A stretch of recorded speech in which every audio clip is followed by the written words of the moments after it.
Before we begin, any objection to the media? No, Your Honor. Not from the state. Madam Kimberly Sullivan, 2 on the Part A regular docket. Good morning, Your Honor. Ioannis Kaloidis on behalf of Ms. Sullivan. She is present and approaching. The state's filed a motion to modify the defendant's conditions of release. We are in receipt of the motions from the defendant in response. I would like to point out for the record that Connecticut Practice Book Section 3813, 3814, and Connecticut General Statutes 5469 and 5469B, and the relevant case law for those statutes, gives this court the authority to modify conditions of release at any time. I disagree with the defense. There has to be a change in circumstances, and the court always has authority.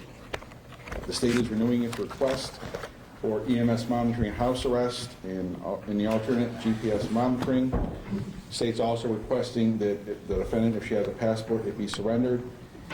The state still submits to the court this defendant is a substantial risk of flight.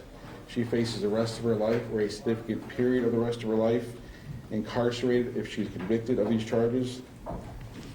That makes it a significant incentive to flee this jurisdiction and to not appear in court. If it's come to court, face the charges, and if she's convicted, face the rest of your life in jail or flee, I think it's a pretty simple alternative, an equation would permit her to flee. This is a strong case for the state. The court has read the arrest warrant. But in addition to that strength, since the media coverage of this case, several additional witnesses have come forward. For example, a friend of the defendant's of 21 years has come forward and provided a written statement to the state, to the police, that in the 21 years she's known this defendant, she's never spoken of a stepson. She was shocked to learn she had a stepson, and that friend was never allowed in this house.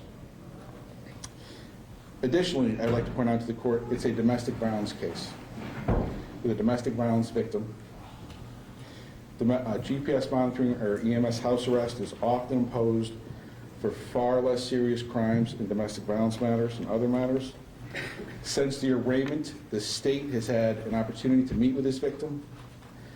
This victim is afraid. This victim lives in fear. I introduced myself to the victim, explained who I was.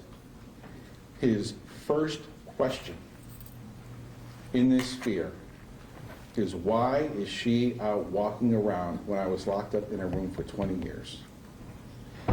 He is following this on TV and social media, so he is aware of what's happening, and I say that because it would lead to his fear.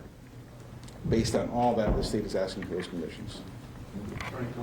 Your Honor, I respectfully and vigorously object to the state's motion. I believe it is improper, and I believe if it was to be granted, it would be unjust and a violation of my client's state and federal constitutional rights. This is the third time we are back addressing the same issues. Bond has been set. Conditions of release have been addressed by the court. The state made essentially the same arguments on prior occasions, which were considered by the court and rejected by the court. We are back now, 2 weeks later, giving the state another bite at the apple. And the court was clear on March 13th when the court rejected the conditions that are being sought. The judge at the time made clear she was rejecting those conditions and made clear that we would keep this on a short leash, basically, come back in 2 weeks or whatever, and if there were any violations, she would reconsider.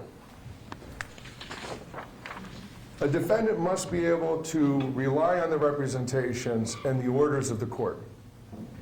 And when a defendant is told, you will be released under these conditions, and if you abide by these conditions, you'll be fine. The only thing that has changed is now we have a 2-week track record of compliance. That is the only change that I have seen.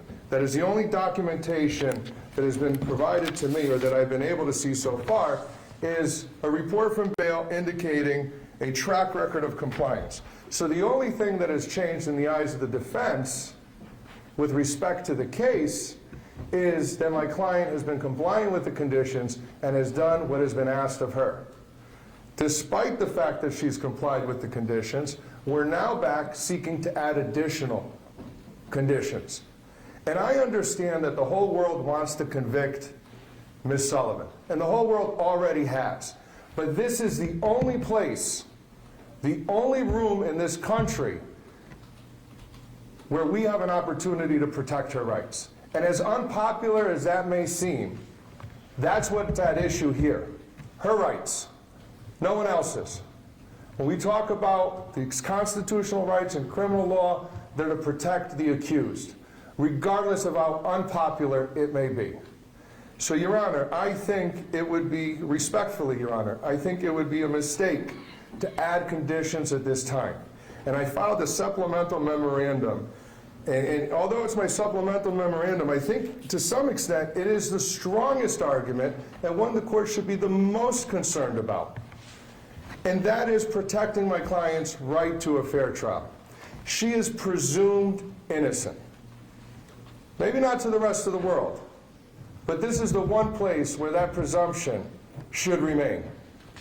And by adding conditions, the court is sending a message that she has done something wrong, or the court feels that she has done something wrong, or the court feels that something has changed to increase the conditions of release, increase her monitoring, when none of that has occurred.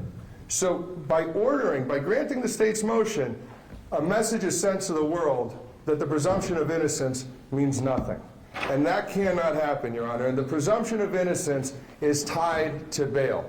I cited the Troconis case, which cites a U.S. Supreme Court case, which talks about the importance and how the presumption of innocence ties into bail. The whole world is watching, and if we add additional conditions now, we are sending a message that she has done something wrong, or that the court believes she has done something wrong. I, as her attorney, stand by her. She is presumed innocent, as unpopular as that may be.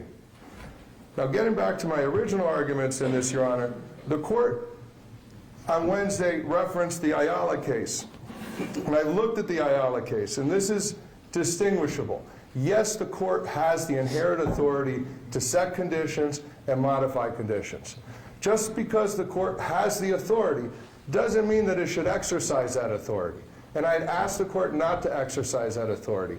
In Ayala and in all the other cases where there's been a review of a court adding conditions or revoking bond or impacting bail, there has always been something to trigger it. Some violation of condition of release, some concern that the defendant will not be able to appear in court or is a danger to anyone else.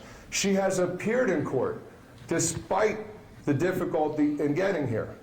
There are serious safety concerns for her. Putting her in a specific area where she cannot leave will only create additional safety concerns. There are numerous threats against her. Numerous people have made threats. They're posting them online, talking about not waiting to be able to see her out in public. She needs to be able to have freedom of movement, and at times, in fact, Your Honor, I've actually advised her to leave the state initially, given the media attention, for her own safety. If the court was to put her on a GPS monitoring bracelet, she would not be able to do that. If the court put her on an EMS, she would not be able to leave the residence where she is. That would create additional safety concerns. Getting back to the law here, though, Your Honor, I think the Ayala case is clear that there needs to be, I think it calls for some type of violation. Whether you call it a change of circumstance or not, that's something that had been used, an argument that has always been raised in our state courts here, and I believe it is an appropriate consideration, Your Honor. Your Honor, my motion also details her ties to the community, all the things that the court's already considered in setting the appropriate bond here, Your Honor. Everything has been considered by the court, it's been evaluated, and there is nothing different. I understand there's a lot of public pressure, and the public sentiment may be that there should be more conditions on her. But the bond that's set is appropriate, the conditions that are set are appropriate, she's abiding by those conditions, the state has argued this before, it has been rejected, there is absolutely nothing new other than a positive track record. Your Honor, respectfully, I cannot understate how strongly I feel about this. I do not believe any change in the conditions of her release would be appropriate right now. I believe they would have a direct and significant impact on her right to a fair trial, and I believe it is a dangerous message for the court to send, and it is one that will impact and bear directly on the presumption of innocence, which is something that is crucial in this case, because nobody has afforded her that. And we look to the court to protect that. Your Honor, respectfully, I ask the court deny the state's motion. All right, we're here today on the state's motion to add conditions of release, specifically either EMS house arrest and/or GPS monitoring, in order to reasonably ensure that A, she appears in court, and B, to protect the safety of the public. And in making this decision, I'm instructed by General Statute 54-64A, subsection D2, to consider the following factors when considering any conditions of release. And I'll just go through them one at a time. First, the nature and circumstances of this offense and the seriousness of the charges against her. There are 2 B felonies. One of them carries mandatory minimum jail time. There are other felony charges against her, in addition to that, misdemeanor charges. And the allegations are arguably the most troubling that I've seen during my tenure as a judge, and show really an unthinkable amount of a lack of empathy. And I do stress that they are just allegations at this time. 2, her past record of appearing in court. She has no prior cases, no prior failures to appear in this case. Her family and community ties to the area. She has 2 daughters in the area, and I believe she is temporarily living with them, but she has no permanent address. We learned that since the last court date. As far as her employment record, to my knowledge, she has worked for the majority of her life, most recently at JCPenney. As far as her financial resources and her mental health conditions, I'm not aware of her financial resources at this time, but since the last court date, it has come to my attention that she was admitted to the hospital to address certain mental health conditions. As far as the weight of the evidence, we haven't pre-tried the case, there hasn't been any discovery. I don't know how strong the case is for the state at this time, but since the last court date, according to Attorney Thurkelson, he has spoken with the complainant more, learned additional information about the case, and additional witnesses have come forward. So from the state's perspective, it has gotten stronger. Whether she has been previously convicted of similar crimes, again, she has no record, so she hasn't. And the likelihood that she would commit another crime if she is released, which she has been, but as far as the GPS and the DMS conditions. On the one hand, she has no record. So you could easily argue that if she has no record to date, she is unlikely to commit any crimes while she's released. On the other hand, I can see the argument that someone who could show, again, just according to the allegations, someone that could show such an extreme indifference to human life, such a lack of empathy, if that person could commit that type of crime, they're certainly likely to commit another type of crime. So in considering all of these factors, most specifically the serious nature of the allegations and her additional mental health conditions, the mental health conditions in particular, since we learned from the last court date, as well as the fact that we've learned that she has no permanent residence at this time, I think putting GPS monitoring on her is appropriate to protect the public and to ensure that she comes to court. However, I am denying the state's request for EMS house arrest.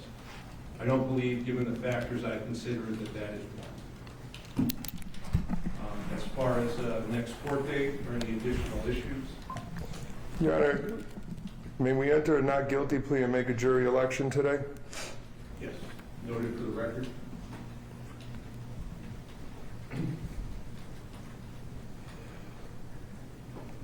With respect to a next date, Your Honor, Is April 29th acceptable? They would ask for a shorter date. What date in particular? I would like 3 weeks, one to monitor compliance, two to update the court on discovery process. You want to say April 15th, I'm away that week, Your Honor. 22nd?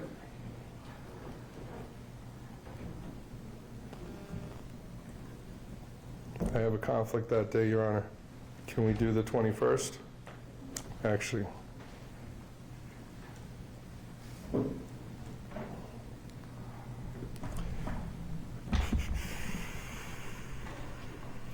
Your Honor, we'll make the 22nd work. I can juggle that. And I'll leave you with this. I agree with your attorney. These are just allegations. You are not guilty. You have the presumption of innocence. You will get a fair trial. The reason I put GPS monitoring on you has nothing to do with you being guilty. It shouldn't be interpreted that way. We'll get discovery. The state will dig in April 20th, and we'll recess for the next one.